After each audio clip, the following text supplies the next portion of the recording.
اعوذ باللہ من الشیطان الرجیم بسم اللہ الرحمن الرحیم نحمدہ ونصلی علی رسولہ الکریم۔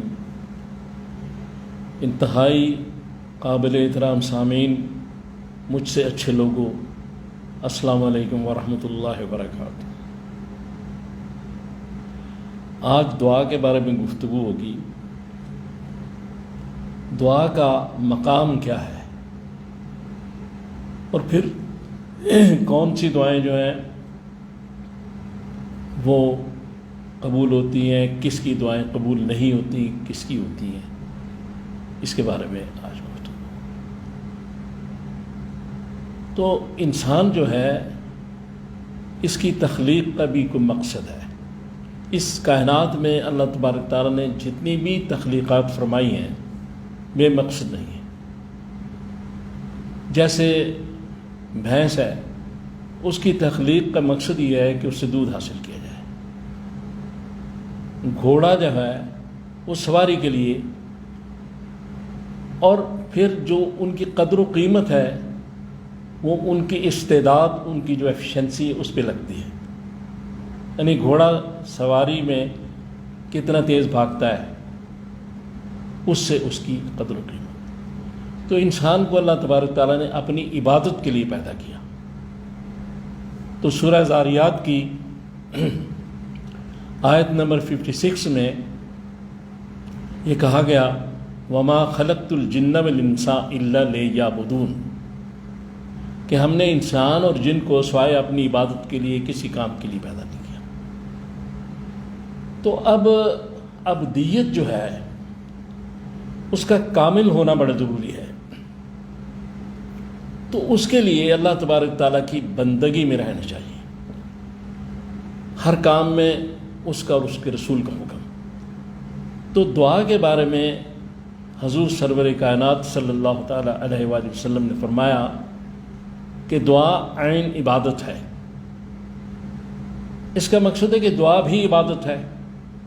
ہم اگر اللہ سے دعا مانگتے ہیں تو جب ہم دعا مانگ رہے ہوتے ہیں ہم عبادت بھی کر رہے ہوتے ہیں، یعنی ایک اس کا ثواب وہیں سے ملنا شروع ہو جاتا ہے دعا کا، جو اللہ کے آگے کی جاتی ہے۔ اور دعا صرف اللہ کے آگے۔ پھر اس کے بعد یہ چیز ہے کہ دعا جو ہے وہ کن لوگوں کی زیادہ قبول ہوتی ہے، جو رزق حلال کھائیں، ایک چیز۔ دوسری چیز یہ کہ ماں باپ کی اولاد کے حق میں دعا اور بد دعا یہ دونوں قبول ہوتی ہے۔ اسی طرح پھر ایک کوئی شخص، کوئی مسلمان، جو احادیث کا یہ سارا مفہوم ہے جو میں آپ کے سامنے پیش کر رہا ہوں، اس میں ابی داؤد بھی ہے، مسلم بھی، بخاری بھی، ابن ماجہ۔ پھر اگر ایک مسلمان اپنے دوسرے مسلمان کے لیے غائبانہ دعا کرتا ہے تو حدیث پاک میں ہے کہ ایک فرشتے کی ڈیوٹی لگا دی جاتی ہے کہ وہ یہ دعا کرے کہ یا اللہ اس دعا کو قبول فرما لے۔ اب اس کے بعد اللہ سے مانگنا، اور پھر ایک اور حدیث پاک میں کہا گیا کہ اس طرح دعا نہ مانگیں کہ یا اللہ تو چاہے تو مجھے بخش دے، تو چاہے تو مجھ پہ رحمت کر، تو چاہے تو مجھے روزی دے۔ نہیں، اس طرح نہیں، بلکہ اس طرح کہیں کہ میں چاہتا ہوں کہ مجھے یہ دے۔ آگے کرنا تو اللہ تعالیٰ نے اپنی مرضی سے ہے، اس پہ کوئی زور نہیں ڈال سکتا، یہ حدیث پاک ہے۔ پھر جن دعاؤں کی ممانعت کی گئی ہے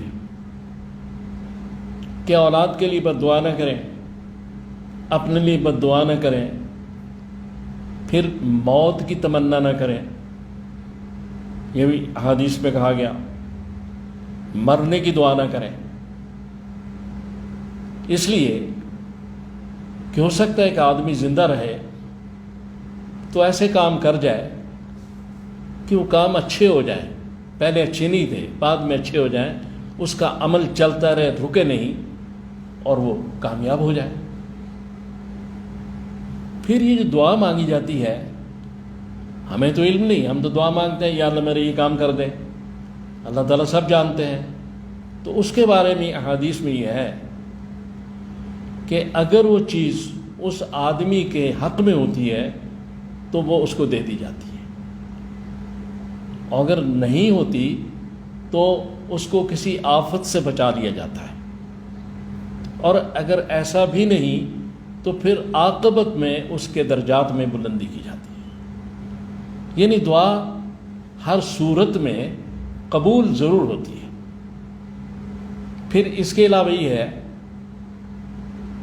کہ جب ہم دعا مانگتے ہیں تو دعا الفاظ کا نام تو نہیں ہے، یہ لفظ نہیں ہے صرف، بلکہ دعا دل کی گہرائی اور روح کی تڑپ کا نام ہے۔ جس لگن، جس تڑپ اور روح کی گہرائی سے دعا مانگی جائے گی اتنا اس میں اثر ہوگا۔ اور حدیث پاک میں یہ بھی الفاظ ہے کہ جتنے یقین سے کو اللہ سے کوئی شے مانگے گا، دعا کرے گا، اللہ تعالیٰ اس کو قبول فرمائیں گے۔ اس کے بعد دعا کے جو اوقات ہیں اس میں بھی احادیث ہیں کہ اذان اور اقامت کے درمیان جو دعا ہے وہ اس کے قبول ہونے کے امکانات زیادہ ہیں۔ پھر یہ بھی حدیث ہے کہ رات کے پچھلے پہر اٹھ کے اگر کوئی دعا کرے تو اس میں بھی قبولیت کا امکان زیادہ ہے۔ پھر یہ بھی حدیث پاک میں ہے کہ آپ جب دعا کریں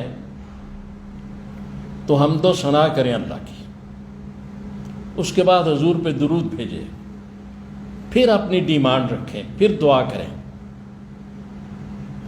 اب یہ ساری چیزیں اس لیے بیان کی جا رہی ہیں کہ ہمیں دعا کے آداب بھی آ جائے اور دعا کا وقت بھی علم ہو جائے، فرض نماز کے بعد، ان نمازوں کے بعد، اور نمازی کی دعا تو بڑا مقام رکھتی ہے۔ اس لیے وہ لوگ جن کی دعا قبول نہیں ہوتی، رد ہو جاتی ہے، ان کے بارے میں احادیث میں ہے کہ جو حرام کھانے والے ہیں ان کی دعا قبول نہیں ہوتی۔ تو ہمیں حلال اور حرام کو بھی سمجھنا ہے۔ اس وقت حلال اور حرام کی تمیز تقریباً ختم ہو چکی ہے۔ بے شمار ایسی چیزیں ہیں جو ہمیں علم ہی نہیں، جیسے اس میں بھی انشاءاللہ پھر کبھی بات ہوگی۔ بہرحال گزارش یہ ہے کہ دعا ایک ہتھیار ہے بہت بڑا، اللہ نے مجھے آپ سب کو دیا ہے۔ اپنی عاجزی کا اظہار اور اس کی خود مختاری کا، اس کے اللہ ہونے کا اقرار، اور اپنی بے بسی کا اظہار، پھر یہ دعا ہے۔ اور جب وہ دعا جو دل سے نکلتی ہے اثر رکھتی ہے، تو اللہ تعالیٰ سے دعا کریں اللہ تعالیٰ مجھے اور آپ کو توفیق دے کہ میں نے جو باتیں کی ہیں ہم ان پہ عمل کر سکیں۔ صلی اللہ تعالیٰ علیہ